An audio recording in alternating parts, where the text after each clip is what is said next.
Traveled a fair distance to be here, and it's just lovely that you're with us, and hope you had some nice brunchy breakfast. So that part was good, but I'm sure what's coming next is going to be even tastier. We're in the midst of summer school. And so the students, I don't know if you can feel anything, but the students are busy sitting there in the Greek and the Hebrew and immersed in that.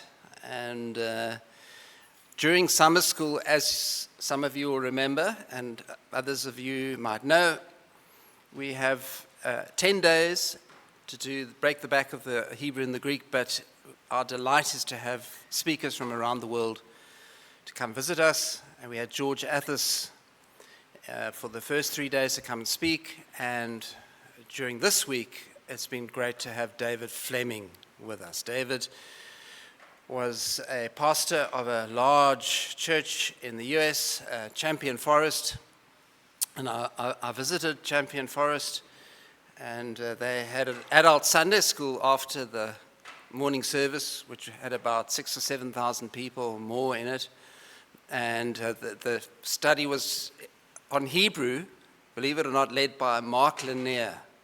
And there were about 600 people in that study. So it was an extraordinary thing to witness. David was at the helm of that church. When he took it over, it was about 2,000 strong or so, and it grew and it grew and it grew to 5 times that number. So he's experienced the joy and the wonder and the tribulation of being a shepherd of a pretty large flock. So I'm keen just to interview David very briefly. And so will you give him a warm welcome?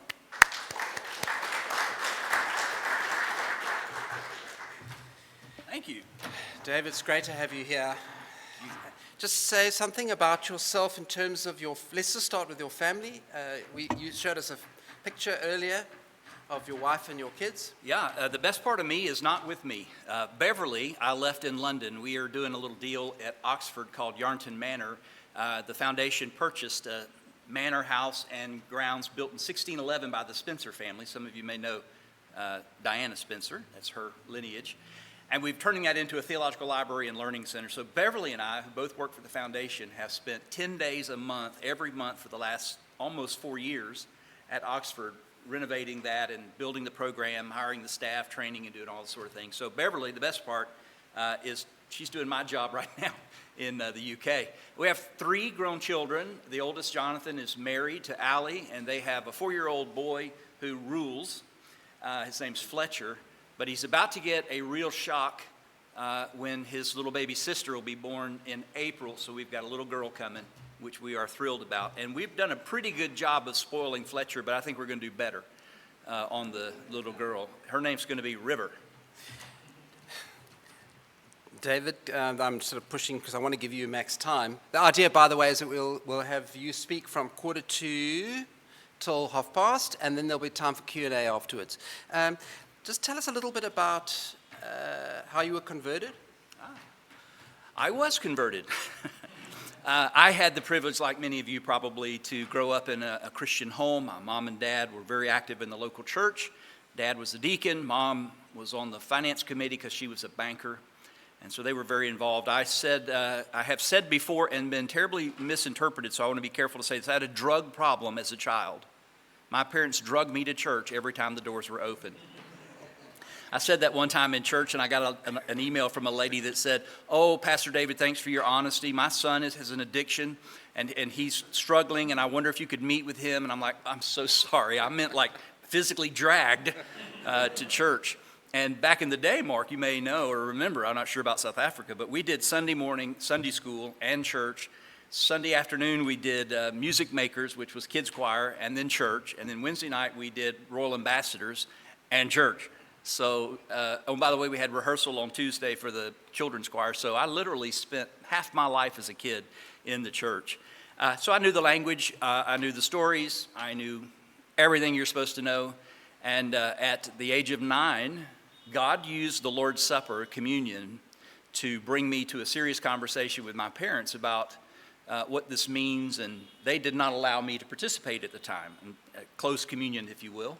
I said, so what's the deal? I'd kind of like to get in on that. And so my parents lovingly shared the gospel because I wanted to eat styrofoam and drink juice that had been sitting in the kitchen in the basement for many, many months. And it was quite powerful by then. But no, honestly, I gave my heart to Christ. One thing I was aware of was my sin and the need for a Savior. So I had a real life-changing, dynamic encounter with Christ at the age of 9. I was baptized not long after. And I'm so thrilled and happy to say, because I was involved in discipleship, I was engaged in the local church, I had wonderful people that cared for my soul. I never revisited that. You know, I had other friends who came later in life and said, you know, I'm not sure I meant it. I don't know if I understood it. And I get that, I do. But wow, I was solid at 9. And some would question and say, can you really know enough? And thankfully, by the grace of God, it's not about what we know, but it's what He's done. And, you know, if you can't come to Jesus as a child, none of us can, right? It's that simple childlike faith. So I came to Christ, was saved, baptized, joined the church, and yeah, I've been that way since. Now, you've been here before. You and Mark came, Mark Lanier, and that was a great time. That was in 2020. Little did we know it was going to unfold the next month in 2020, as you came and got out of South Africa just in time, and then went back to all the mayhem in your part of the world. You're in Texas, and do you want to tell us a little bit about how you came to meet up with Mark and be based there? Yeah, great. So I went to seminary in New Orleans, Louisiana, and then back to my home church. I pastored 6 years in Louisiana. And then, by the way, I don't know how it works here, but in the U.S., when you have a seminary, typically the smaller churches in the rural areas around that seminary are the training ground for those students. So most of us at New Orleans Seminary pastored churches or served as worship leaders or student pastors in the surrounding area. I served a church that for 100 years had never had a pastor stay longer than 2 years. Because they were training pastors one after the other. And when they graduate with their masters, off they'd go, and they'd get another one, train him up, send him off for 100 years. I stayed 6, because they couldn't figure out how to get rid of me. But got my master's and PhD, went back to Daytona where we were from, spent some time there, and then some time in Augusta, Georgia, and God called us to Houston. And I was the pastor of Champion Force 13 years. Mark, who is an attorney, if you Google Mark Lanier, he'll come up, and he's a fabulously successful trial attorney. He's a plaintiff's attorney. He goes after the big giants who take advantage of the little folks, drug companies, manufacturing, and that sort of thing. And he's done quite well at it. And thanks to Johnson & Johnson, we've had the resources to be able to do some pretty amazing things. We don't call the learning center that we've just completed the Johnson & Johnson Center, because that would be rude. But they did provide the resources to build a fabulous conference center in Houston. I met Mark because he was teaching this Sunday school class. And Sunday school in the U.S., most in the evangelical circles, just means Bible study on Sunday morning. It's on campus, small groups. And I'm a huge proponent of small groups. I've always been, I used to say, I'm a Sunday school pastor. I preach in the worship service, but I really think you need to get into a smaller group where you can have some discussion, accountability, encouragement from peers, from others. So I've always been a part of that. So I go to Champion Forest, which at the time was a decent-sized church, and this guy takes me to lunch named Mark, and he says, listen, I know that you're all about small groups, and I've got one, but it's about 80 people. And he said, I've heard your vision about small groups, so I just want to tell you I'm under the authority of my pastor, so if you want me to cancel the class, break it up and divide it, or whatever you want me to do, it's yours to lead. And I was so struck by his humility and his kindness and his offer and the fact that he acknowledged me as senior pastor. I said, well, what if we just sort of let it go and see what God might do? Because, you know, different size groups connect to and bless and help different people. So I thought it was a good thing. So we basically just said, let's see what God will do. Well, what God did over the next about 3 or 4 years was grow it to about 600 people. So before COVID, Mark would teach on Sunday morning. Keep in mind, he's a trial lawyer. He's in trial right now in L.A., by the way, for 6 weeks. So he's gone for 6 weeks. but he comes home every Saturday afternoon and teaches a seminary level course. If you want to see some of that material, it's really, truly incredible. He has undergraduate degrees in Greek and Hebrew. He was moving toward ministry, but God pulled him into the legal field, believing that if he was a successful attorney and tithed on his income, the church would always let him teach Sunday school. True story. So anyway, he's a terrific teacher, loves Jesus, loves his family, great friend circle, and loves the kingdom and loves to invest in the kingdom. So we've built these theological libraries. We've built this learning center, conference center. We have an archaeology center in Nashville at Lipscomb University. And then we have the situation at Yarnton Manor, which is really exciting. And all that by the grace of God, but because a very successful and wealthy businessman, lawyer, loves to give and invest and sow into the future generation. So I'm here because through the context of that relationship, I had a sense from early on that I wanted to be involved in theological education. That's why I stayed and did the PhD. Had an opportunity to stay and teach right away, but I felt, I think I have the pastor's skill set and gift and calling, so I'm going to go do that. And then, in 15 or 20 years, maybe 25, I'll come back. So after 25 years, I started having conversations with seminaries and universities. I didn't solicit any of those, just God's timing. And I shared with Mark my frustration that I'd had several of these conversations, but the frustration was, I'm not sure you really want a local church pastor who is sort of thinking skeptically about the future of theological education. And he said, well, what does that look like? And as I started to sort of unpack what I believe could be a good addition to what we're already doing, he said, I'm right there. What if we do this together? And through the circumstances in God's direction, we merged, and I left the church. Always knew I would. I had no intention of being one of those 80-year-old hanging on pastors. If any of you are 80 and hanging on, God bless you. I didn't have a sense of calling to stay. So I handed that off to a guy almost half my age with great vision and reach a completely different segment of the community, and I ventured off into theological education training through the foundation. That's a long answer, but thank you for asking. It's a great answer. I think I'm going to pray now and then hand over to you. Lord God, thank you so much for bringing David into our midst. Thank you for bringing him here safely. Please, won't you keep your hand on him during his stay here. Keep all the illnesses and lurgies at bay so that he can actually just get on with the work that his heart desires to do and that you've called him to do. And pray too for Beverly up there in Oxford and having to shoulder all the responsibilities there. Please won't you keep her safe too. And the Fleming family, won't you keep your hand on them all.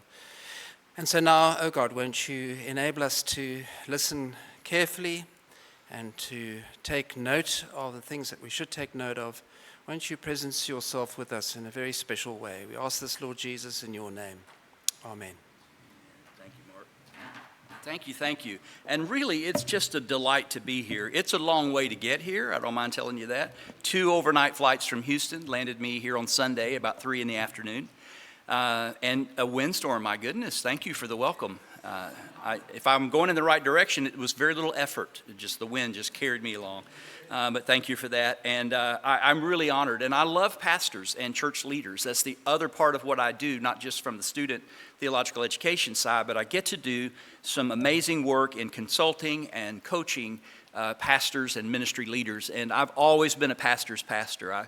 I don't care what church you serve in. I really don't care what kind of church you serve in. If you're about the kingdom and the gospel and you're willing to connect and partner, I love to find ways to facilitate good work and partner. Part of what we do at the Lanier Center in Houston and at Oxford at Yarnton Manor is welcome pastors, church leaders, missionaries, not just scholars, to come for retreat or for sabbatical. We have 25 houses that are a part of Yarnton Manor. So we have pastors from all over the world that will come and stay. Oxford's still a draw. Not surprisingly, the world is still coming to Oxford. And I like to say Oxford is going to the world. Now, they're not all on mission, but those that are going far. And so Yarnton Manor strategically placed for not only scholars and academics, but pastors, missionaries, church leaders that come and stay a season with us of refreshment. We have a chaplain on our staff. We have a principal who is a pastor, church planter. We do conferences for pastors and church planters throughout the year. So yarntonmanor.com is where you'll find more information on that. And it's a lot easier to get to the UK from here than the US, I promise you that. So come in there. One of the things I just find habitually is to walk into a room like this and just say, hello, how are you? How are you? And most of you reciprocate with kind and polite answers. You say, oh, I'm fine. Doing well, thanks. And those aren't insincere answers, hanging in there. We had a conversation earlier that there's some, this is sort of some moving into perhaps a deeper conversation, but they almost always start this way. I had a friend in seminary who worked on my staff for 25 years after seminary who had the terrible habit of saying, how are you? And I'd say, fine. And then he would say, of course, I'm looking to move on. And he would come back and say, no, really, tell me, how are you doing? Really? And I just cringed because I really didn't want to be honest, right? Because let's be honest, when you ask someone how they are and they start to tell you, you're like, oh, I did not plan on this. You know what? I have an appointment. I'm so sorry to hear you're not doing well. But he would say, how are you really? Really, how are you doing? I mean, hanging in there is kind of a clue. I normally say after someone says I'm hanging in there, I say, you weren't created to hang. That's not something we're naturally fit to do. So that how are you really makes some of those sort of short, somewhat shallow, simple answers go away. And if we press in just a little bit and add the word really, how are you really doing, we start getting some other answers. For example, someone might say, well, I need to check my schedule. I learned that word in England. My diary, I think that's the word. What do you say in South Africa? What's that thing where you put stuff? Diary? You have a diary. Okay, well, I need to check my diary. Or maybe you'd say, hey, let me call my assistant. I don't keep my diary. My assistant keeps my schedule or my diary. And let me check. And by the way, having consulted my diary, let me answer your question. How am I? Well, to be honest, I'm overcommitted, according to my diary. I'm overscheduled. I'm definitely overworked. And I'm overextended. Simply put, I'm honestly telling you, I'm overwhelmed. No one's ever said that to me. But it's because they weren't being honest. In reality, a lot more of us, having consulted our diaries, are simply overwhelmed. And one thing, I talked with Mark yesterday, and I said, what can we do to be a blessing to these leaders? What can we say? Where can we encourage them? And the idea came of talking about sort of this. And this is what I call a margin. I'll come to it in just a minute. But if I ask you, how about you? Can you give me the right, true, an honest answer?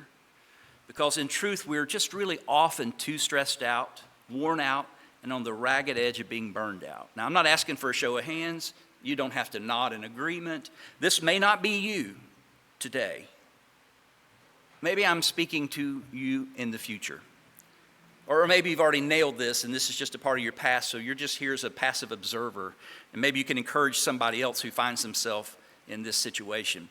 But I've talked to a lot of pastors, and I've been one for a long time. And I think pastors are a little bit like ducks. From the vision, the visible, the above the surface, we're just smooth and cruising.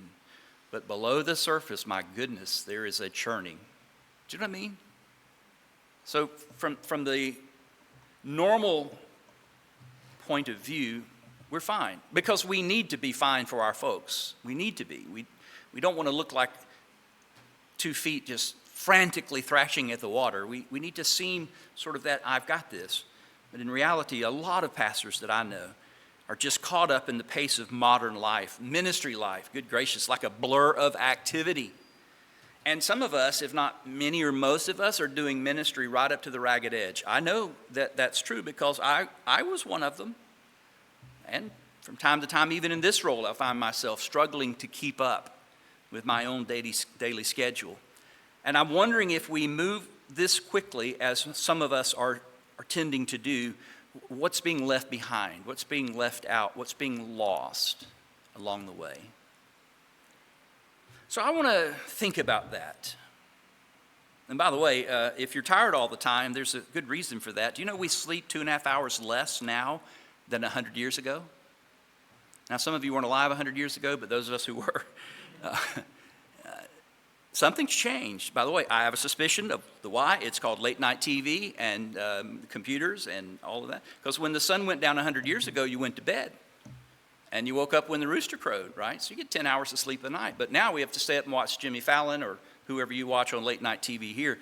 Well, that's one of the reasons we're exhausted all the time, because we just don't sleep well or long enough. That's a fact. That's scientific. The truth is, most of us have more on us than 2 or 3 people can handle. So I want to say, warning, caution, red lights flashing, or at least yellow. Something's got to give, folks, or something's going to give. It's amazing what those around us experience due to our flurry of activity. I remember as a teenager saying to my mom, "Mom, I'm bored." Was there ever a time when you'd say, "I'm bored"? Well, read a book. No, I don't want to read a book. I'm bored. Go outside and play. I don't want to go outside. I'm bored. I can vaguely remember having nothing to do and the stress that caused. But when I say vague, I mean vague, because I am not bored anymore. And neither are your teenagers or your children or your spouse or your church members or those that you lead and live with.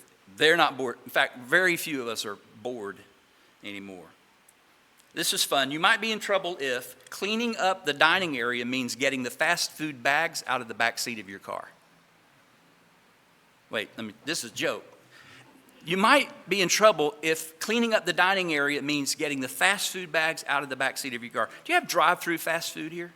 Yeah. You know they don't in England, at Oxford. There's no drive-through. You have to stop, get out of your car, go and get the food, get back in your car. What a pain. In the U.S., everything and every business, every restaurant has a drive-through. You don't have to get out of your car anymore. It's amazing. In fact, they put big garbage cans so that when you come through at lunch to get your bag, you can put your breakfast bag in the same garbage can. Then you don't have to clean the dining room before you get home. You might be in trouble if you refer to your dining room table as the flat filing cabinet.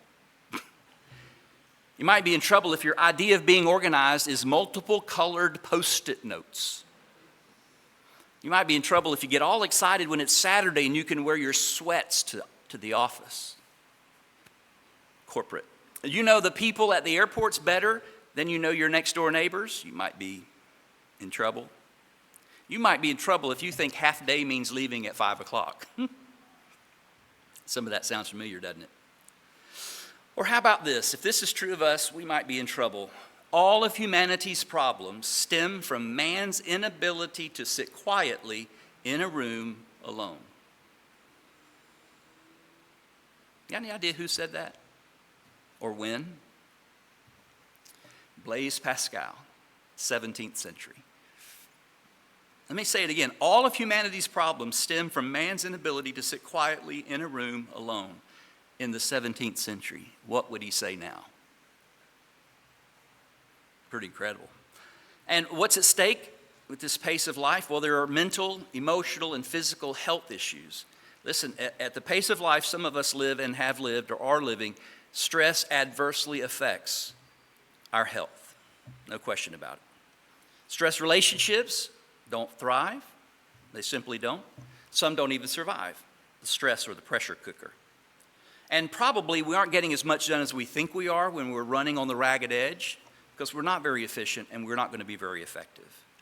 And if our lives are in the constant turmoil that many of us find ourselves in ministry, I got to say, something's lost in the world of peace and joy. I loved being a pastor. I'm still a pastor. They still call me Pastor David. I'm happy for that. And for most of the time, it was a joy. And some of the time, it was work. And let's be honest, sometimes it's just work. I've said that to my kids almost their whole adult lives. Well, not that they're that old. But I said, you know, they had a bad day at work. And they called me and said, Dad, I had a bad day at work. And I said, so it was work, right? I mean, sometimes it's just work. And I'm not trying to, make this something it's not. Sometimes ministry is work. And some days it's just work. You just got to get through it. You got to do the work. But sometimes it's a burden or a drudgery. Sometimes it starts to take on a life that's joyless and lifeless, because what you know is pastoral work, church work will People work will suck the life right out of you. And if you aren't careful, oh my goodness, something of peace and joy and satisfaction and meaning and all of those things that make us human, that make us who we ought to be and are in Christ, something of the past. So let's look into the scripture. And there are lots of examples. We could spend a good day just talking about times when Jesus pushed away, times when Jesus said no so that he could say yes, times when Jesus prioritized. We can talk about that, but I want to go even old schooler than that. I want to go back to Exodus chapter 18. It's one of my favorite stories. I was in Columbia, Columbia, teaching at a seminary, and I was teaching on leadership, and a gentleman came up after the first session and said, "I'm sorry, I won't be back for the second session." I said, "Oh, I'm sorry to hear that. Is everything okay?" And he said, "Well, yeah, but you're teaching business principles, and I'm not here to learn business principles. I want to learn ministry." And I said, "Okay. So you don't think any business principles are to be found in the scripture?" He said, "No." And I took him to Exodus 18, where there was a boardroom meeting and an organizational and strategic conversation about how to put this thing in practice. So you know the story. Jethro has come to see his son-in-law Moses, and Moses told his father-in-law Jethro all that the Lord had done to Pharaoh and to the Egyptians for Israel's sake, all the hardships that had come upon them in the way, and how the Lord had delivered them. And Jethro rejoiced for all the good that the Lord had done. Notice that there isn't a self-affirmation here. Moses is not telling his father-in-law, "Let me tell you what I've done. Let me tell you how successful I've been. Boy, I've had a great year. Can I just tell you about the baptisms or the salvations or the missionaries sent or the money collected or the work done?" No, this is completely about the Lord. He's just bragging on the God who had delivered them from the hand of the Egyptians. Fast forward to verse 13. The next day, Moses now sat to judge the people, and the people stood around Moses from morning till evening. You remember this story, right? Now, when Moses' father-in-law saw all that he was doing for the people, he said, "What is this that you're doing for the people? Why do you sit alone, and all the people stand around you from morning till evening?" Does that sound like ministry to you? Like the local church? And Moses said to his father-in-law, verse 15, "Because the people come to me to inquire of God." Oh, they come to me to inquire of God. Notice we went from, "Look what the Lord has done," to, I need to step in here. I have become the official intermediator between God and man. So they've all come to me because I'm the one, the only one, the best one. It's up to me. When they have a dispute, they come to me, and I decide between one person and another, and I make them know the statutes of God and his laws. So Moses' heart is right. It's good. He's not intentionally doing anything here out of bounds, or there's nothing here unspiritual, really. He's just trying to do his job. He's trying to be faithful. He's trying to serve God and man. These are all good things he's attempting to do. He's just trying to do too much. So Moses' father-in-law, chairman of the board, I like to think, replied, "What you're doing is not good. You and these people who come to you will only wear yourselves out." The Bible is very practical. "Will wear yourselves out. The work is too heavy for you. You cannot handle it alone." Isn't that fascinating? So what's missing in Moses' life at this stage is what's missing from a good many of our lives, I think, pastors' lives, church leaders. And that is the absence of something I mentioned earlier called margin. Moses has eaten into his, and his margins have eroded and disappeared. So from morning to night, all he can do is all he can do. And that's not good. So Moses, Jethro says, your load has exceeded your limit. This is going to make sense in a minute. Your load has exceeded your limit. In other words, you have more to do than you are able to do. These are good things that need to be done, but they're not going to be done well by you because there are too many of these things for your capacity. The need is greater than your ability to meet it. And I suspect, if I know pastors at all, that there are times, sometimes, when we could put our name in this sentence and say, David, your load has exceeded your limit. You are trying to do too much. That's not good. You're going to wear yourselves out if you don't think a bit more about how you do what you're called to do. So let's take the word margin. Let me bring up the chalkboard and make this into an algebraic formula. Margin is your limit minus your load, or the difference between my limit and my load. If I have more limit than load, that's good. But if I have more load than limit, that's not good. In case you're not fond of algebra and this isn't making any sense, a picture will tell you 1,000 words. This dear person is probably doing very important and wonderful work, but it is obviously clear that margin is the difference between what he or she can do and actually needs to do. Now, it's different from everyone, but there's not a one of us in here, I promise, that would argue this statement: everyone has their limits. Only God is limitless. And it's not just the pace of life, but it's the absence of space in life. That's what a margin is. Do you know what a margin is on a piece of paper, right? You went to school, you studied here, many of you. So there's a section in the page where you're supposed to write, and then there's a section around the page where you're not supposed to write. That's for Vuani to put the red ink and just say, wrong, terrible, you should try harder, you'll never make it. I'm kidding, he would never do that. But that's you don't put, when you type a document on your computer, you say, well, who writes on notebook pad anymore? Nobody. Well, your computer puts in margins. What I've discovered is you can go up and click the margin button and shrink the margin and get more words on the page until you try to hit print and your printer says, you've exceeded the margin. And it will automatically adjust to restore your margin. Don't you wish your computer would do that for your schedule or your diary? So it's not the pace of life, it's the space of life that we've lost, and we need this space. I'm going to take you on a little trip. And imagine that you had this space in your life to breathe deeply, to relax, to reflect. The space in life just to enjoy, or maybe unload and decompress. This takes space, by the way. If you put these items on your schedule and give them 4 or 5 minutes each, it'll never happen. You need space for these things to happen. In other words, you need space in your life. I need space to let God restore our soul. When our bodies need restoration, we sleep. When we run out of energy, we eat. What happens when our soul, our spirit is depleted and we lose energy and life? Where do we get that back? I have a lot of pastors say, well, I'll play golf. Golf gives me life, puts energy back in me. I get that. I used to play golf. I was so bad at it, I just quit, just gave up. I thought it's too beautiful a day to ruin it by playing golf. So I just quit, just gave it up. But I just want to note, and for your sake, remind you that space in life is essential to life, and especially the quality of your life. It's the space. Space. I'll show you the book in a minute, but Dr. Richard Swinson wrote a book called Margin and said it's having breath at the top of the staircase, money at the end of the month. That's margin.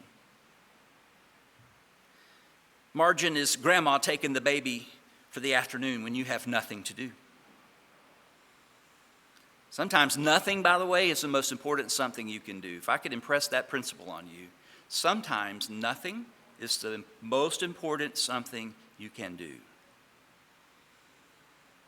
Margin's having a friend help carry the burden. Imagine spending unhurried time with good friends. That took time to build and nurture.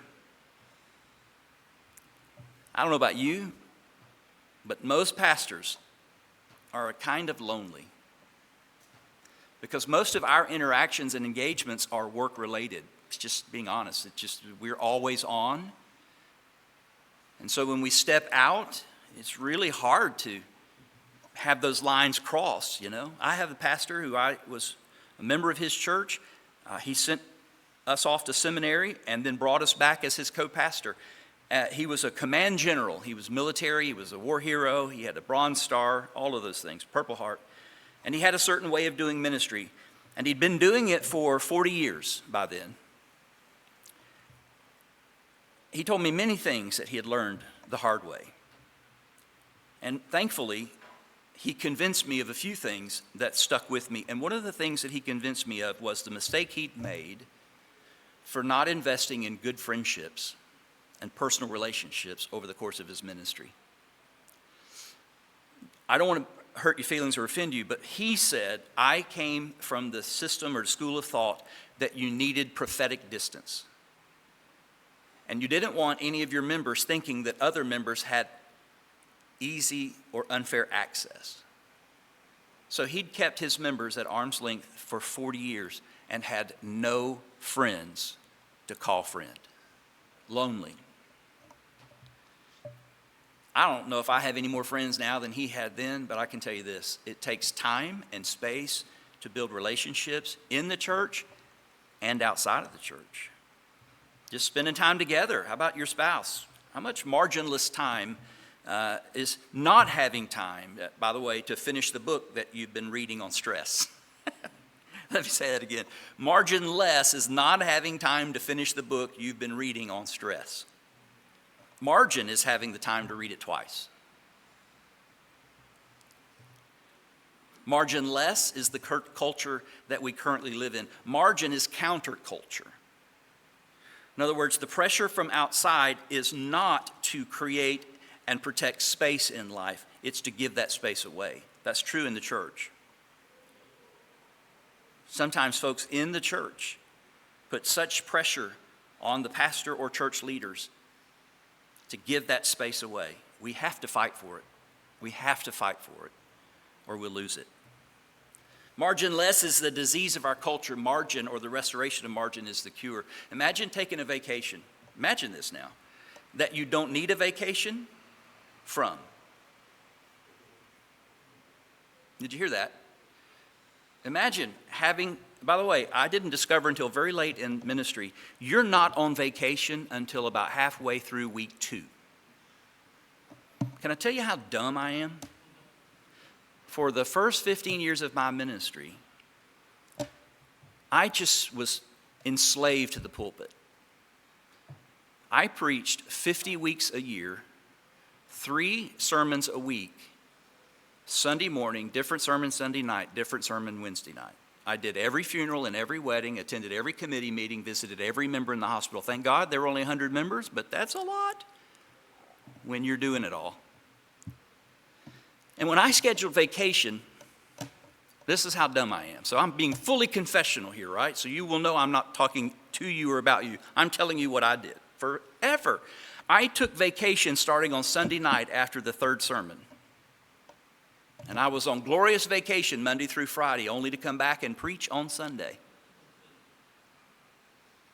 Well, I took a vacation from a meeting or two, but Sunday was still coming the next Sunday. I called that a week of vacation. And do you know what I did? This is why I'm so dumb. I was proud of myself for the work ethic and the commitment to the pulpit, to the preaching and the teaching of God's word and the shepherding of the flock. I did that for decades, I think, 20 years, until finally my wife said, do you suppose for this vacation you could take off the Sunday too? Like also Sunday, maybe come back on Monday? And I said, get thee behind me, Satan. I did it. I said, yes, dear.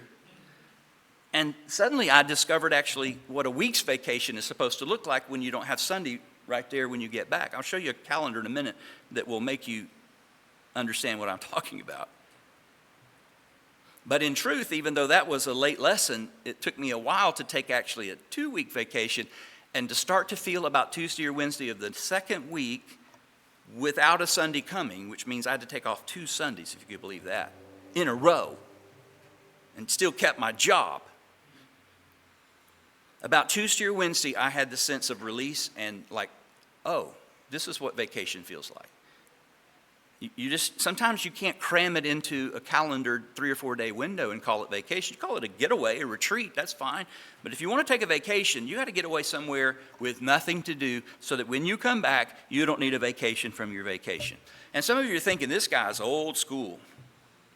Well, I wasn't around in the 50s, but I do think it sounds like something out of the past, whose time has passed, because it's probably true that we've left our margins in another decade. Probably not on purpose. Those margins got gobbled up. Do any of you remember Space Invaders?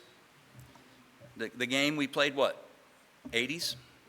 Space Invaders, a great game. It meant more, I think, than we understood it. What are the Space Invaders we have to watch out for? When I first gave this talk, I read that men in America, so blame us, it's not you, were watching an average of 30 plus hours of television a week. I don't know what you call that, but we call that a job. 30 hours. If you do the math on it, if you take 5 days of the week, come home after work, eat dinner, sit down in front of the TV 2-3 hours a night, throw a Saturday couple of football games in and a Sunday golf, you're at 30 plus hours, piece of cake, and then wonder why you don't get anything done. Could be a space invader. When Jonathan, our son, oldest, by the way, we have 2 daughters, Hannah and Rebecca, one's a nurse, one's a communications associate with us. When Jonathan was 2 years old and I was a full-time seminary student working on a master's and a PhD, pastoring a church full-time, Beverly had 3 children. I was around. But by the time I got home in the evening, I was exhausted. And all I wanted to do was sit down in front of the TV and just veg out. It was my escape. Until my 2-year-old kept walking in front of the television and blocking my view. And I would say, Jonathan, I'm watching the television. Could you? And he'd toddle on over there, and a few minutes later, he'd come right back, get in the middle. I'd say, Jonathan, I'm watching this, and he'd go away, and a few minutes later, he'd come back. And finally, I started to catch on that he was feeling left out and a bit jealous of Dad's time, which he hadn't seen all day, because as soon as he did see Dad, after a few minutes of pleasantries and politeness, he zoomed into a television, and that was that. So you know what I did? I turned off the TV. I cut the cable. For 2 years, I didn't watch television. Yay me. Don't feel so good. I have it back. But, you know, a TV, for example, is one of those things. There are other things like technology. This will get a little bit more closer to home, I think, that really accelerates the pace of life. It's supposed to make life easier, maybe you remember. It's supposed to make us so much more efficient. We get so much more done. But what we're doing now is living on technological overload. And I would suspect, and maybe you'd agree, perhaps too much exposure to technology is not a good thing, especially if we're connected all the time. I bet you've got one of these. Mine says I'm almost out of time. Mine also says you don't have the time. Mine also says give me your time. Technology. We could just sort of say we might want to get that under control. Oh, and by the way, oh my goodness. I quit this years ago. I'm not going to rant, but I have a suspicion that the 2 things that has really impacted our culture in America in a very profoundly negative way are social media and cable news. 24-hour news cycle. I just think, boy.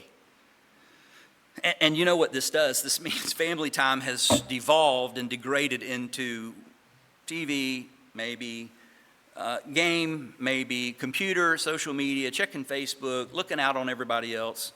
You know, we're so informed and connected on everybody else, we have next to no idea what's happening in the room with us. Have you noticed? It's probably not you. It's not you. But you have church members that fit this picture, I'm pretty sure. So our connectivity to each other is suffering through this wonder of connecting to the universe. It's a scary thing, and it's a space invader. Work, even in ministry, can be a space invader. Burning the midnight oil, we used to get credit for that, remember?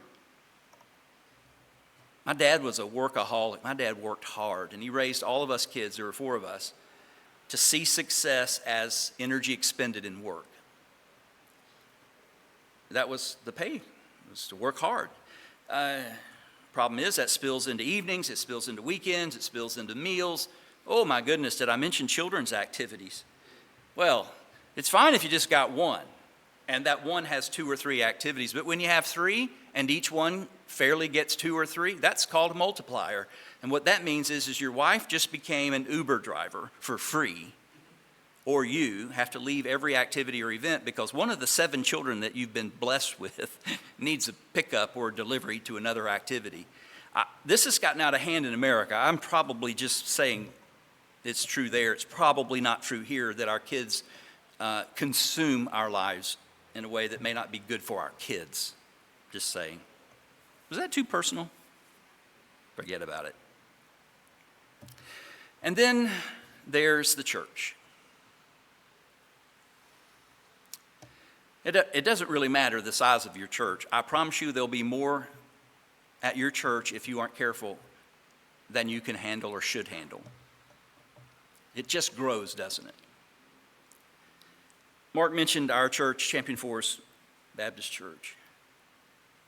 A lot of people, a lot of opinions, a lot of interests, a lot of hobbies, a lot of passions, a lot of callings, which translated to a lot of things to do.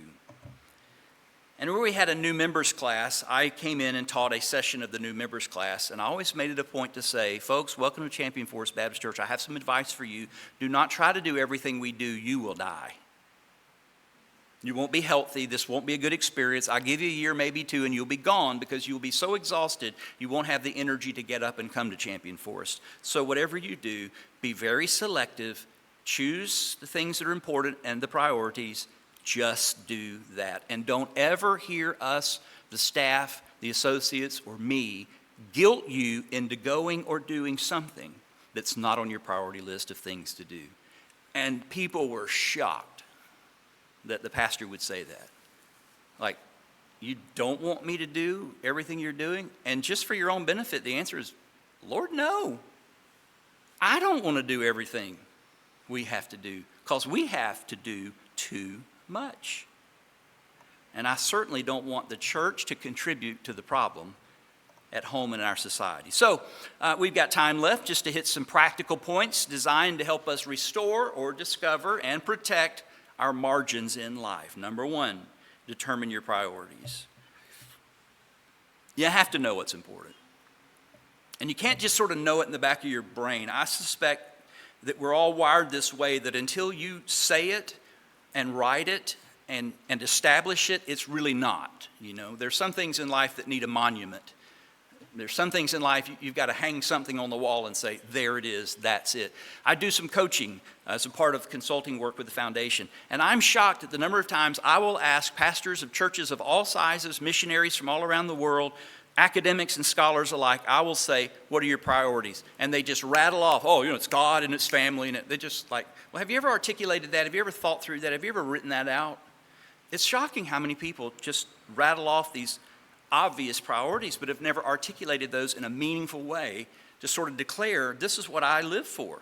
This is why God made me. This is why I'm here today and what I do with my life. So it's important to determine those priorities. God, of course, I hope is your priority. I'll come back to that. Your spouse, your family, friends, if you have any. If you don't, maybe that should be on the list. Here's one's probably not on most of your lists. You. You know, I've discovered nobody will look after you if you don't look after you.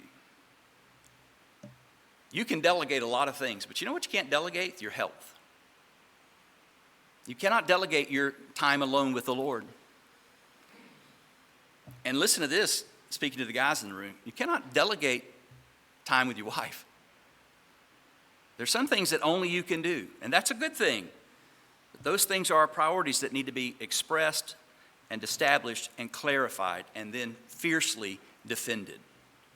Some convictions, some beliefs, some things God has revealed to us. Those things go into making us who we are, so we need to determine what's important. And everything is not a priority. If everything's a priority, nothing's a priority, right? So number 1, determine your priorities. Number 2, examine your schedule. Examine your schedule.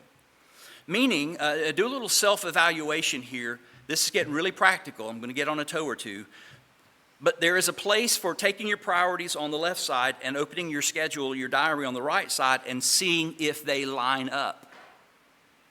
If there's some continuity there. Are your priorities visible in tangible ways on your diary?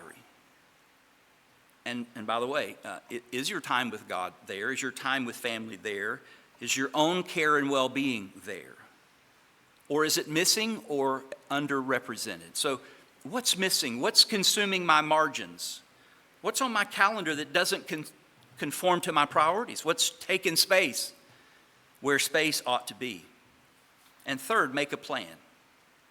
So establish or identify the priorities, take a careful look at the diary, the schedule, and then begin to make a plan of action. Order your life, obviously, around your priorities in life. You will not get the important things done if they aren't in the plan. You heard of the tyranny of the urgent. If the most important things in our lives are in the passive, responsive posture or position, they won't get done. Because I promise you, many of you already know this, the world will tell you these other things are far more important and cannot be missed. Which means if we haven't cleared the space and defended that calendar, then it's just going to simply be serving the tyranny of the urgent. Squeaky wheel, as they say, gets the grease. So I would put time with the Lord on the schedule, and with spouse, and time with the family. And notice I say spouse and separately family. I raised 3 kids. They're wonderful. I made a point to try to look at my schedule and make sure that I was balancing my time, not just in the group as family, but with those kids, because I'm called to shepherd the soul and heart and life of these kids. I've got 19, 20 years with these people. I'm supposed to be investing in them for the future of their lives. So it wasn't enough to say family time. I needed to be more specific. I did, to say, this is Jonathan time. I'm taking Rebecca out to dinner. Hannah and I are going to take this mission trip together. And all 3 of my kids have joined me on the mission field multiple times. Not just for fairness' sake so they don't whine and complain against each other, but because I need the time with them one-on-one to invest in them and to hopefully be a blessing to them. Time away, I'd put that there. And whatever else your priorities are, make a plan. So I'm going to be fully transparent. I don't know if you can see this, but when I started this talk some time ago, I captured a couple of screenshots of my schedule, my diary. And I got to tell you, I'm pretty proud of myself in some ways. And then I go, what was I thinking in other ways? So this is Outlook, and many of you use Outlook. Some of you have different ways of doing it. Some of you may still be writing and penciling in things, and that's great. Whatever your plan is, whatever works. But if you notice, can you see that? I don't know if I can make it any bigger. Did that make it bigger? So I've got purple on there because that's royal, that's time with God. Can you believe a pastor, a minister of the gospel, a senior pastor of a church would schedule quiet time?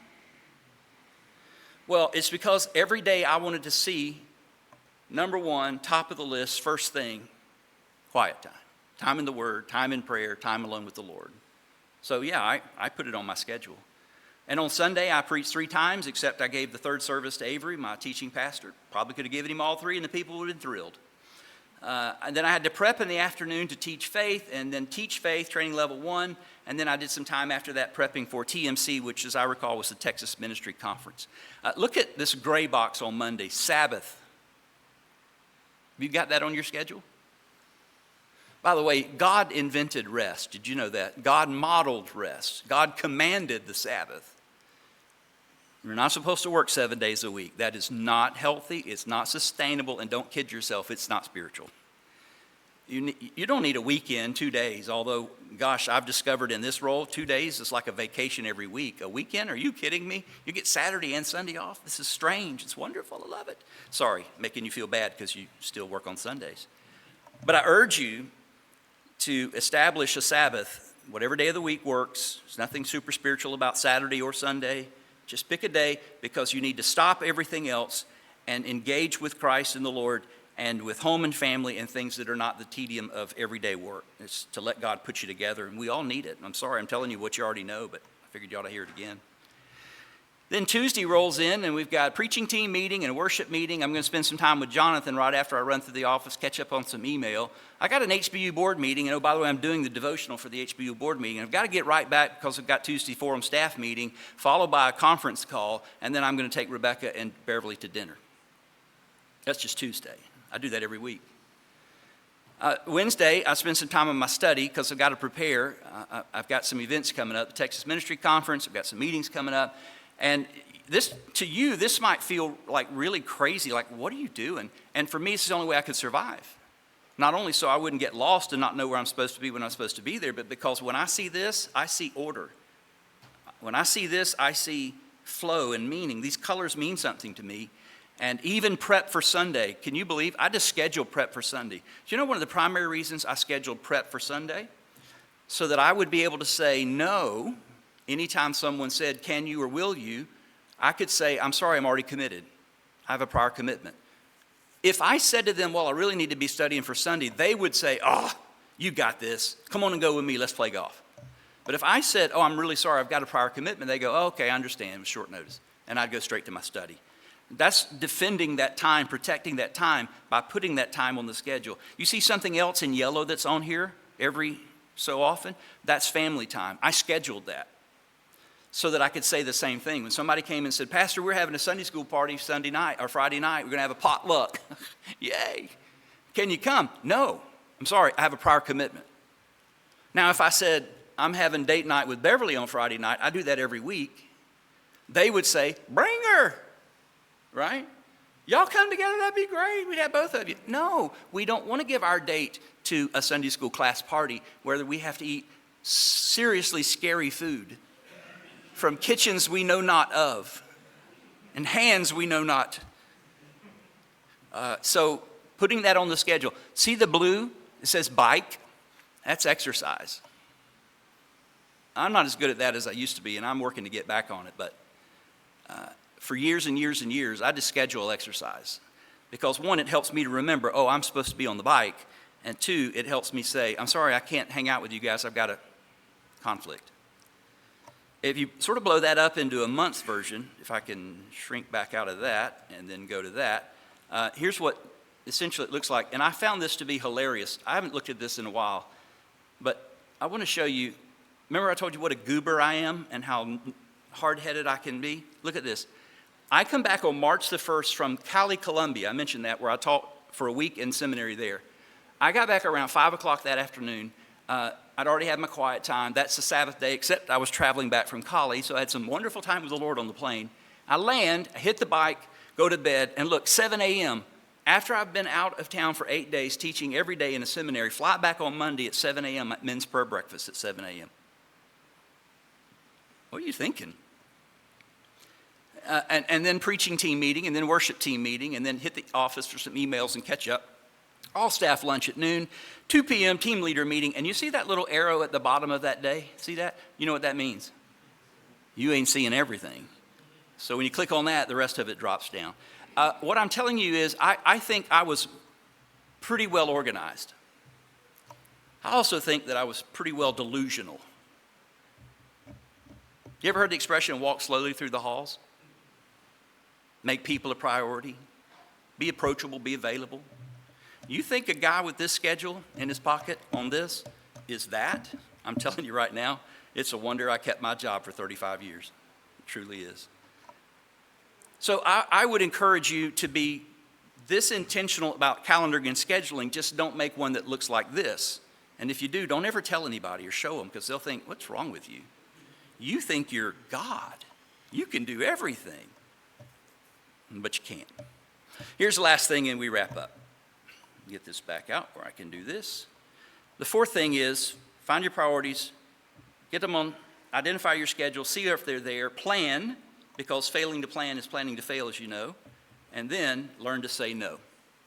And this might be the hardest one of all four.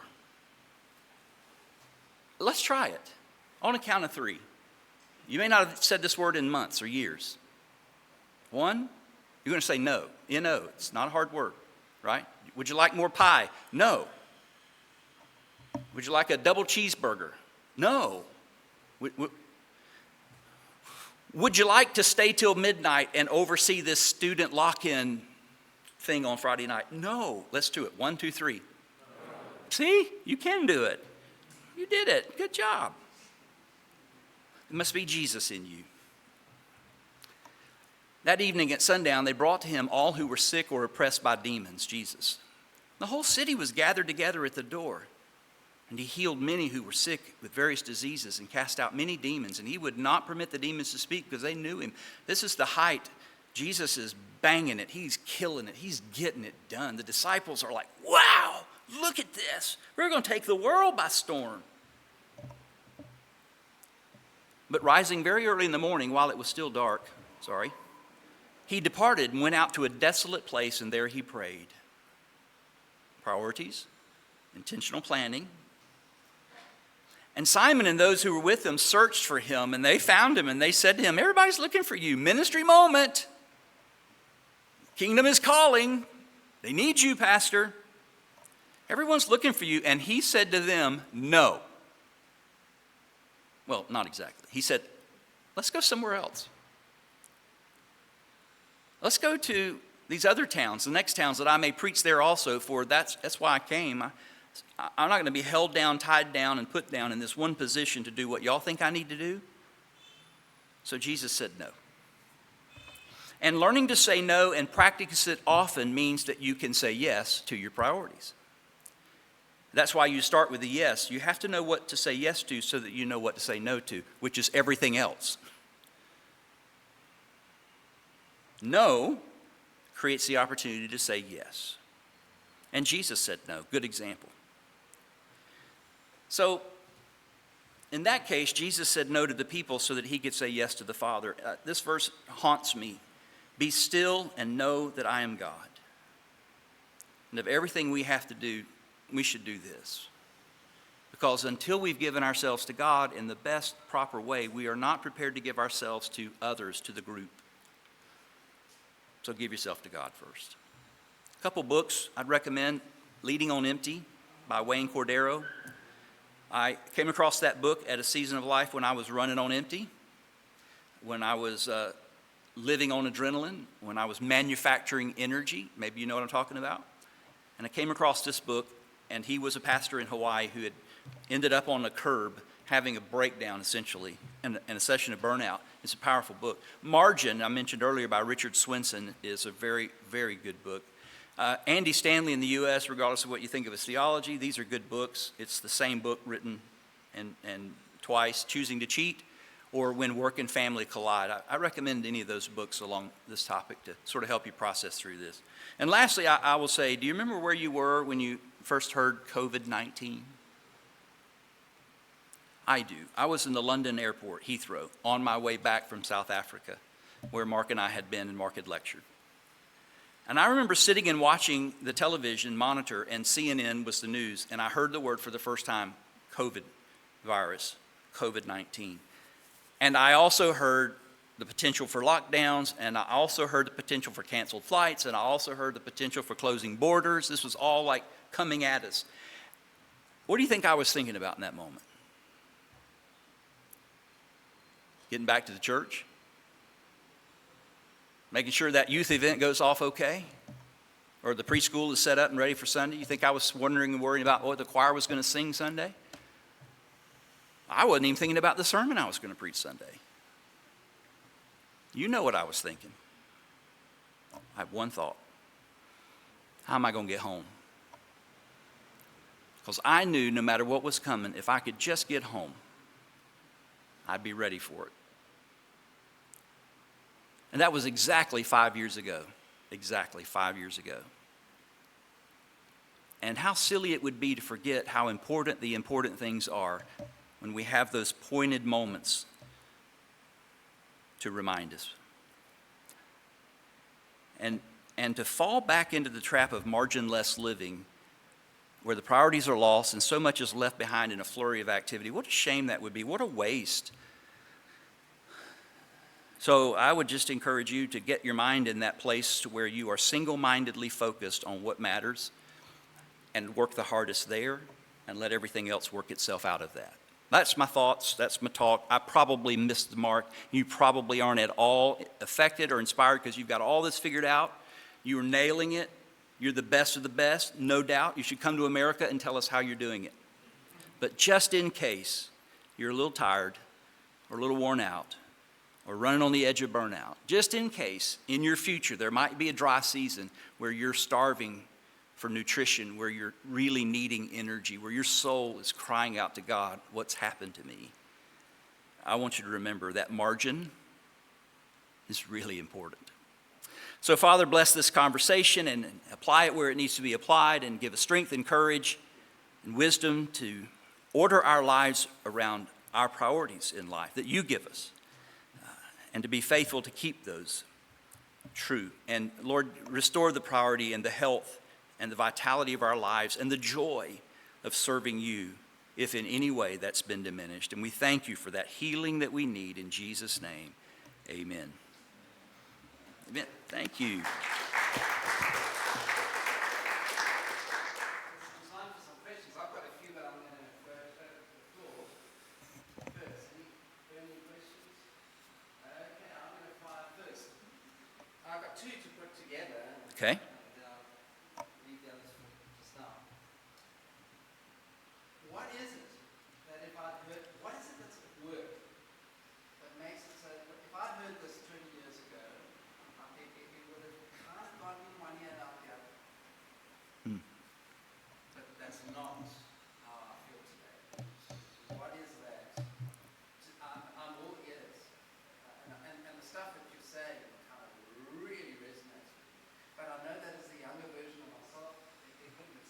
So what is that? And linked with that, I listened in the car, travel a lot, and I listened to about 10 of John Piper's biographies. John Piper, every year used to give a biography of a famous Christian, Spurgeon or whoever. And he researched it to the end. It was extraordinary to see what he actually had read and mastered and what was packed into that hour's lecture. But consistent across all the greats was a preoccupation, almost an obsession with what they ate. Now it's going to get personal. So, but that's because they wanted to prolong their lives, to prolong ministry. You make a comment on those two things? Sure. I had a number of conversations with seminary leaders and board members, provosts and such, and shared with them what I thought would be good for theological education, which is at least introducing topics like leadership, problem solving, conflict management, communication. I mean, you think about, we're raising a generation of preachers who don't understand communication theory. They get it a day or two in preaching class, but there's no real foundation or level of understanding for this broader concept of communication. We aren't talking about feedback, we aren't talking about interference, we're not talking about, medium. There's all these other things are really important to know if you're a professional communicator, but we aren't teaching. And leadership's one of those. And inevitably someone would say, by the way, it would be someone who was a career academic, who would say, they're not ready for that anyway, that stuff's best learned experientially. Maybe I've said that before. And what they're saying is we've got too many other things that we think are too important to not teach, to make space, room to teach these other things that we agree they're going to need, but we think they aren't ready to hear. I think there's some truth to that. I do. I'm like you. When I was 28, when I started seminary, they had a conference one afternoon, so I went to seminary from 8 to 12 every day, drove into New Orleans, attended 4 classes, chapel in the middle, drove back to my ministry area, visited a hospital, went to the office, all the other stuff. And they were having an afternoon conference on Calvinism versus Arminianism. And I remember laughing and thinking, what a joke. Like, I got hospital visits to do, y'all. I don't have time to go to these thought process. I wish wasn't I was so focused on what I had to do that day, I didn't have time to go to this probably very worthwhile conversation about Arminianism and Calvinism. And there were a number of things like that. I just was so focused on getting through the day. But don't you understand, that's where those habits were being developed. So, if there's a way we could slip some of this conversation in earlier, then at least we get a wedge in there, maybe just a little daylight to start to shape those habits and patterns that are going to influence the rest of their lives. It's critical, important, so important to get this information to students sooner, even if we suspect they're not going to retain it, but to at least introduce it and get them thinking. This conflict resolution, as I've said to the students yesterday, I can count on one hand the number of pastors who got in trouble, lost their jobs, whatever, over theological problems. One hand, I can. I can't count the number who failed because of relational challenges. Just couldn't get along with people, or they didn't handle a conflict in the right way. And even where there are exceptions where somebody slid theologically, the people went right with them because they were good with people, right? So it's like a push. You know, they started to drift theologically, and the church went happily along because they loved the guy. And they were his people, and they said, okay. So that's so important. On the life and health issue, I must confess I'm not in my best shape. Believe it or not, as recently as a year ago, I did a triathlon. I hit a real wall, and I assumed I was overtraining, and so I said I'm going to take 3 months off and do nothing, and that 3 months has turned into a year. Then I went to see a cardiologist, and he explained why I felt like I was overtraining. I have a massive calcification of arteries. My score is through the roof, and so now I'm on a rehab, get well, and guess what? My exercise now consists of a 45-minute walk every day because I can't run until all of that starts to work itself out. So, good Lord, if I don't have more to offer than the 60 years God's given me, that'd be a shame. I hope I've got 75 or 80, and I intend to work right up until the day I die in the right way, I hope, and health is the key to that. So that's true for all of us. And the good news is you don't have to compete in triathlons or run a marathon.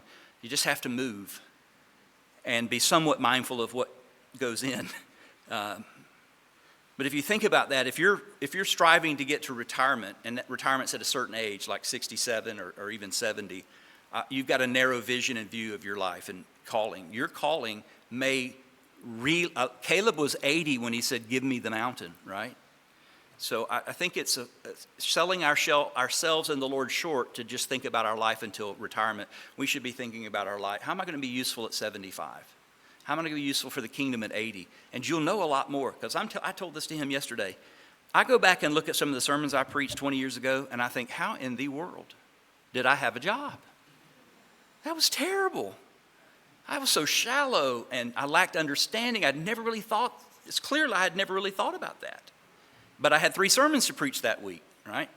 So when you're 60, 70, and 80, and some of that starts to season and settle, you come to, I hope, I'm not there yet, but I hope you come to a place of usefulness when you deal with people in their 20s who are going like, what?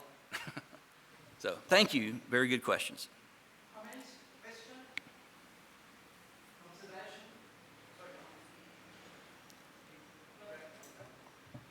I just want to know your thoughts on how someone might be able to gauge where their capacity lies. So how do I know what my limit is? How do I know how much to add and not to add? How do I know if I'm reaching breaking point? So do you have criteria or guidelines you could recommend? Because I think it's true to say that different people have different 100% right. capacities. Yeah, it's a good question. He's asking, how do you know if you're exceeding your capacity, if your limit is exceeding your load? I think you have to be the chief barometer. If you don't know, that's a problem. So you've got to be very mindful of how you feel.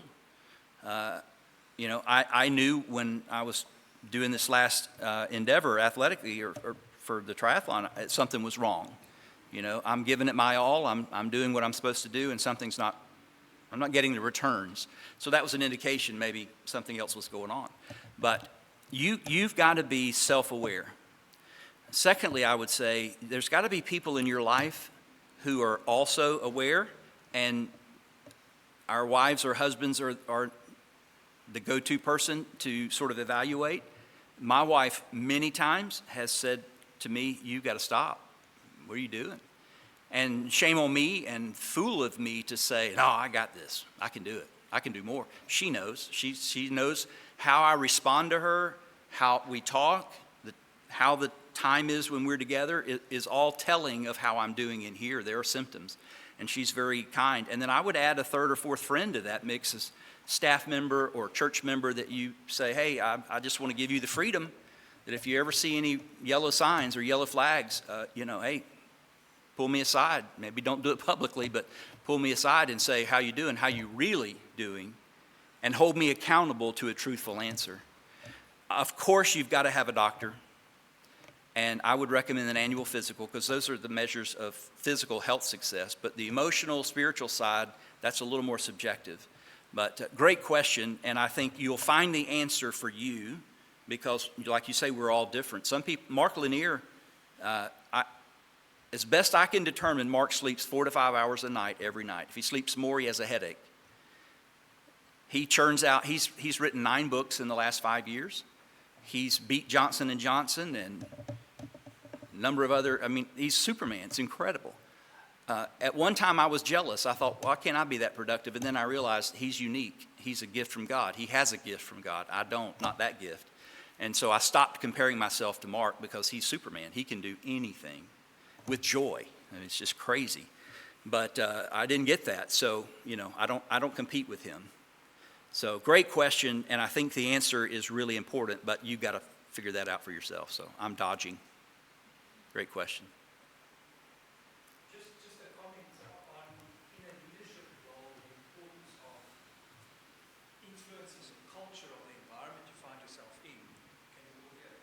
Influencing the environment Yeah. or the culture that you're within to bring about a new culture where it's not just you trying to do this all on your own and the culture around you is, work hard and only ever work hard.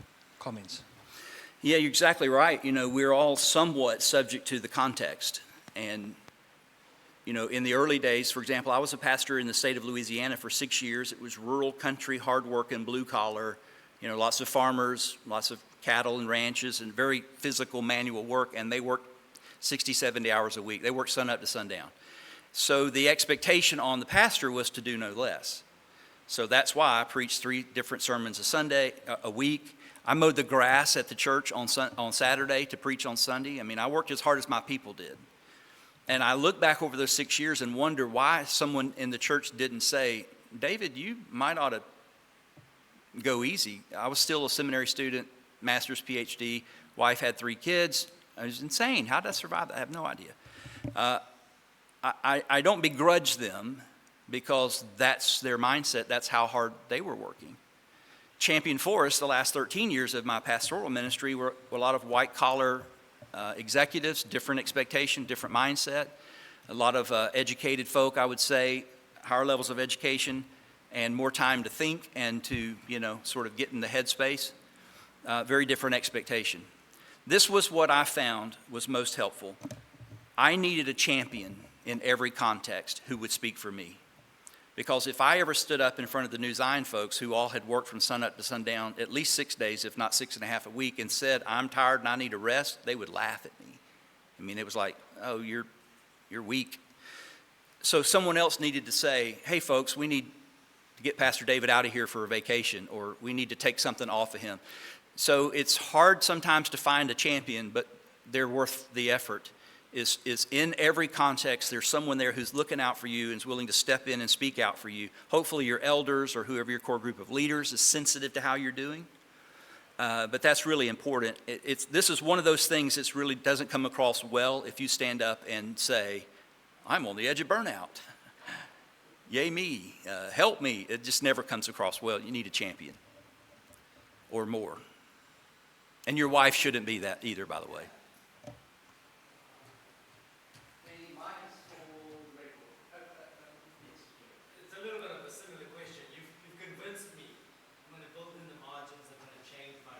Yay. I'm going to follow Jesus' pattern. Amen. Of course, it's not. Amen. How do we deal with those in authority over us who may not see or appreciate the same perspective? What a great question. So he's convinced, but he's got a boss to convince. Who happens to be here. Maybe we should have some one-on-one time later.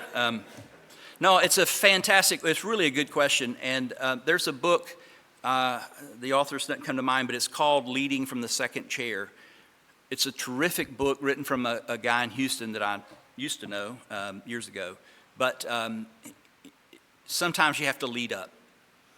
And, it'd be great if in the flow of things, it was always go in the right direction, but sometimes we as the senior leader need junior leaders to lead up. I need to be led. And by the way, I'll just say this about leadership. If you're not a good follower, don't call yourself a good leader. I mean, those two are married. I mean, you cannot be a good leader if you're not a good follower. So sometimes you need to lead up, which means sometimes you've got to sit down and have an honest conversation. Having been in his seat or her seat, I know the temptation is to say, come on, you're sloughing off. You're being a little lazy, aren't you? Or don't you know how important the work is? Or what else you want to do? You know, to have that resistance. But to sit down and have an honest conversation and say, and here, by the way, you've not heard me say anything about not working hard at work. You've not heard me say, you know, life's a vacation. You've not heard me say anything about objective measures of success. I think what we do is important enough to give it our very best. I mean, it matters that much what we do to do it well. Anything less makes others suspicious of our priorities and our values. But I think if we can say, I'm willing to work as hard or harder than anybody else at work, but what I need is when I'm not at work, to not be at work. Can you help me to protect those margins? And I will help you protect your margins, because this goes both ways. I was getting on a plane Friday night, okay, literally on the plane to go to London, and my phone rang back to back twice. We were having a conference at the Learning Center. I'm gone. I'm headed to England. I'll be over here for 10 days.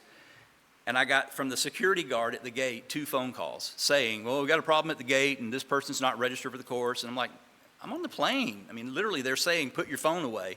And the security guards are calling me. And I got a little frustrated with the staff that was hosting the event because they weren't accessible to the degree the guard had to call me, and I'm leaving the country.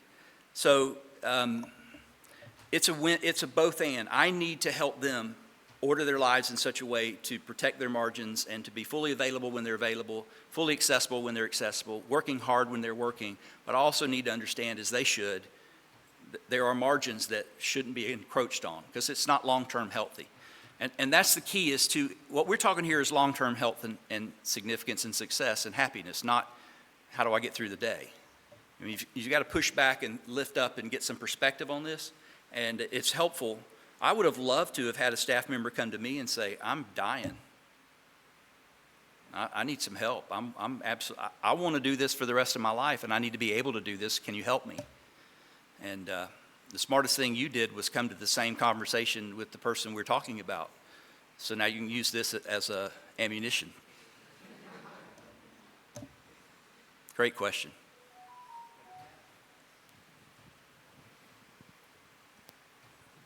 I think probably related to what Jared was saying, 2 things. One, we all do have different capacities or limits. So one, how do you grow that over time, I'm assuming, but how can you invest to grow that capacity? That's the one question. And the second one, thinking about margins and building in margins. So this, I think, where it's more related to Jared. At what point do we go, actually, your margins are bigger than your page that you're writing on? In other words, it's a pageless margin. There's no content. It's all margin and very little page. Yeah. How do you encourage someone in that, especially in the context of ministry is hard? It's part of the calling. At what point are we going, well, actually, I need more margin than less work kind of thing? Sorry. Yeah, it's a tension. I've been there. I had a person on our staff at Champion Forest who seemed busy, showed all the signs of, being here, there, and everywhere. But as it turns out, someone came to me and said, hey, Pastor, I just think you should know this person is on the driving range every single afternoon for 2 or 3 hours. So, everybody else assumes this person's out working and ministering and caring and teaching and instructing and shepherding and mentoring. Nah, they're out there hitting the golf ball every day of the week. So that's a problem. That's just poor stewardship. So we had a corrective conversation that didn't achieve the goal, and finally we had to part ways and say, I'm sorry, clearly you don't value this opportunity.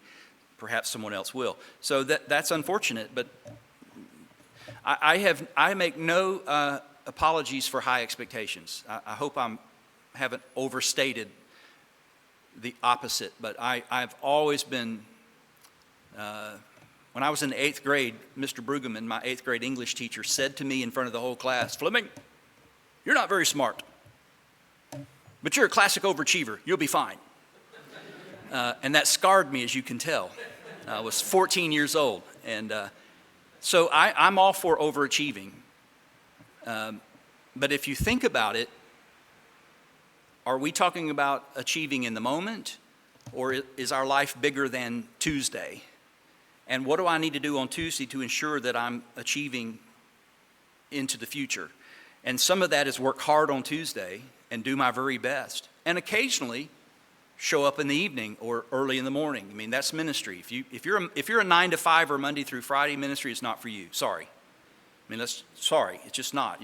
Ministry does not happen on the world's clock. It happens when it happens. But as an employer and a leader, what I hope is that my boss is going to understand I get to trade that off sometimes when I get to take a 2-hour lunch with Beverly or go and sit on the beach or take a long walk because I was up at 6 for this prayer breakfast thing and I'm going to be at this thing tonight. So sometime in the middle of that, I'm going to check out. And if that's not okay, but we're definitely not interested in long-term success if that's the model. So high expectations, clearly communicated, with the understanding that there's a tension and a trade-off between when it's time to work and when it's time to stop working. You know, God never said don't work. He said don't work on Sunday or the Sabbath day. The other 6 days, hard work. I mean, I don't know if you know, but taking care of that garden, it's a tough job. Before the fall, it wasn't labor, it was love. But remember, God ordained work before the fall. Work is of God. It's godly. It's glorifying. It's expressing the Godhood when we work hard. So all of those things are really important. But sometimes if we don't go, yeah, but within the boundaries of what's healthy and right, and if you want to talk about effectiveness, efficiency is really important to effectiveness. So if I'm at a point where I'm just spinning my wheels, maybe I should stop and regroup and rethink and then reapply so that I'm moving and making progress. But listen, the best thing is you're having this conversation and you become aware if you haven't before. And most of this just works itself out through good communication and patience. And is that your first or second question? That was the second one. Yeah, the what was first the one first was one? about capacity and building capacity. Yeah. Okay, so how can you make a 24-hour day into 28? I mean, 24 is kind of a hard stop, right? Like, so you can't make 24 hours 28 or 36. I mean, capacity is what it is. It's a hard line. It's a stop. So I can improve and grow my ability within that, but I can't extend that. That will always be a limiting factor. I cannot have 2 Mondays every week. He doesn't believe me. So what I want to focus on is my efficiency and effectiveness within that given. And if I'm thinking about my effectiveness and realize that over some amount of time, not just a day, you can work yourself silly for a week. I mean, I always said to our staff, you can do almost anything for a while. You just can't do it forever. So it's summer and we've got all these things coming and we're going to be getting after it for a period. And we'll get through it, but we're not going to extend that into a 365-day window. So it's a great question. I want to be able to do more for the kingdom. I want to be more useful for the Lord. I want to be a sharper axe, but what do you got to do with the axe? You got to sharpen the axe. I mean, so that's a great, I just thought of that. That's a good illustration. You got to stop working long enough to sharpen the axe, or you swinging a dull axe. Yay. Thank you all for doing this. I'm sure you had important things to do today. I'm feeling so blessed that you take time out of your very busy schedules to give me this morning. I'm really blessed. Thank you for that. You've made my trip worth it. Thank you. And there's more food that Mark wants you to eat.